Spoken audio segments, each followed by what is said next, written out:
सुनिए सैया जी अमानली बतिया करब छठिया बरत।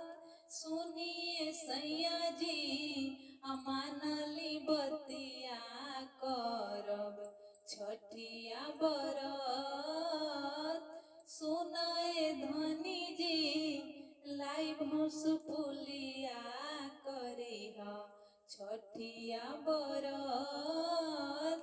सुनाए धनिया लाइव लाल सड़िया करिह छठिया बरत। चलिह छठ घाटे धनी हमहु संग चलब दुनु बालकवा संगे साथ। सुनाए धनिया करिह